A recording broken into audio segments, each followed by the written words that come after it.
சுகமே சொல்க. வணக்கம் நண்பர்களே. நம்ம இந்த வீடியோவில் மலர் மருத்துவத்தை பற்றி பார்த்துட்ருக்கோம்.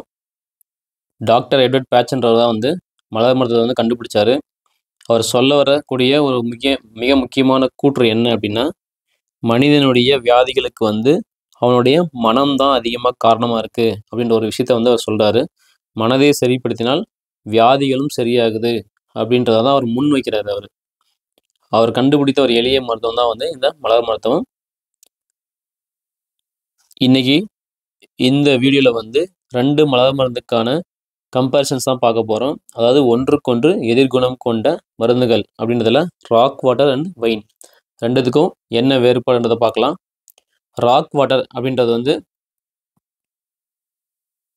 தான் கண்டிப்புடன் நடந்து கொள்வது, அதாவது அவங்களே கண்டிப்பாக நடந்து கொள்வது ராக் வாட்டர். வைன்றவங்க மற்றவர்களை கண்டிப்புடன் நடத்துவது, அது வைன். இவங்க ராக் வாட்டர் பார்த்தீங்க அப்படின்னா கொள்கைவாதிகள், பிடிவாதக்காரர்களாக இருப்பாங்க. ஆனால் வைன் பார்த்தீங்க அப்படின்னா அதிகாரம், ஆணவம், ஆதிக்கம் செலுத்தக்கூடியதாக இருப்பாங்க. இவங்க தன்னைத்தானே கண்ட்ரோல் பண்ணுறாங்க, கண்டிப்போடு நடந்துக்கிறாங்க தனக்குத்தானே. யார்? Rock water. வைன்றவங்க அடுத்தவங்கள கண்டிப்புடன் நடந்துக்கிறாங்க, அதாவது மற்றவங்களை நடத்துகிறாங்க. அந்த மாதிரி இப்போ இந்த ராக் வாட்டர் பார்த்தீங்க அப்படின்னா எதற்குமே விட்டு கொடுக்காம பிடிவாதம் பிடிக்கக்கூடிய பிடிவாதக்காரர்களாக இருப்பாங்க இந்த ராக் வாட்டர்ன்றவங்க. வைன்றவங்க பிடிவாதக்காரர்கள் தான், ஆனால் அவங்க மற்றவங்களை அடக்கி ஆள்றதுல பிடிவாதமாக இருக்காங்க. எதற்கும் விட்டு கொடுத்து போகாமல் அதிகாரம் செய்து கொண்டே சண்டையிட்டு கொண்டே இருப்பவர்கள் தான் இந்த வைன் சொல்லக்கூடியவங்க. இந்த ராக் வாட்டர் பார்த்தீங்க அப்படின்னா தனக்குத்தானே ஒரு கொள்கையை உருவாக்கிட்டு அந்த கொள்கையில இவங்க சிரமப்பட்டு இருப்பாங்க, தனக்குத்தானே கண்ட்ரோல் பண்ணிட்டு இருப்பாங்க. இவங்க மற்றவங்க வைன்றவங்க மற்றவங்க கண்ட்ரோல் பண்ணுவாங்க. ராக் வாட்டர் பார்த்தீங்க அப்படின்னா வரட்டு கொள்கை, விட்டு கொடுக்கும் மனப்பான்மையின்மை, தனக்குத்தானே தண்டனை கொடுத்து கொண்டிருப்பவர்கள், தேவையற்ற கொள்கையை வைத்து கொண்டு அதை சிரமப்படக்கூடியதெல்லாம் இந்த ராக் வாட்டர்னு சொல்லக்கூடியவங்க.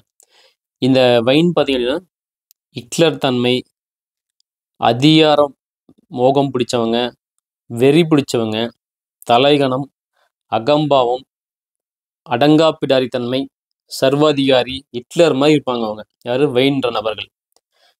என்னுடைய தான் சரி அப்படின்னு அழுத்தி பேசக்கூடியதெல்லாம் இந்த வைன் நபர்கள். மற்றவங்களை தனக்கு அடிமையாக்கணும்னு நினைக்கக்கூடியவங்க இந்த வைன் நபர்கள் பார்த்தீங்கன்னா முதல்ல அடிமையாக்கணும்னு நினைப்பாங்க. அதாவது ராக் வாட்டர் பார்த்தீங்கன்னா கொள்கைவாதி, பிடிவாதக்காரர்கள். வைன் பார்த்தீங்கன்னா அதிகாரம், ஆணவம், ஆதிக்கம் இந்த மாதிரி செய்யக்கூடியதெல்லாம் இந்த வைன் நபர்கள். அதே மாதிரி இந்த ராக் வாட்டர் பார்த்தீங்க அப்படின்னா எதற்குமே விட்டு கொடுக்காமல் பிடிவாதம் பிடிக்கும் பிடிவாதக்காரெல்லாம் இருப்பாங்க. அவங்களுக்கு இந்த மருந்து ஒரு நல்ல மருந்தாக வேலை செய்யும். அதே மாதிரி எதற்குமே விட்டு கொடுத்து போகாமல் மற்றவங்களை அதிகாரம் செய்துட்டு சண்டை போட்டு இருப்பவர்கள் தான் இந்த வைன் நபர்கள். அவங்களுக்கு இந்த மருந்து கொடுத்தோம் அப்படின்னா அந்த ஹிட்லர் தன்மையிலேருந்து வெளியே வந்துடுவாங்க. இதுதான் ராக் வாட்டருக்கும் வைனுக்கும் உள்ள ஒரு கம்பேரிசன்ஸ். ஸோ அடுத்த வீடியோவில் இன்னொரு புது தகவலை பற்றி பார்க்கலாம். நன்றி, வணக்கம்.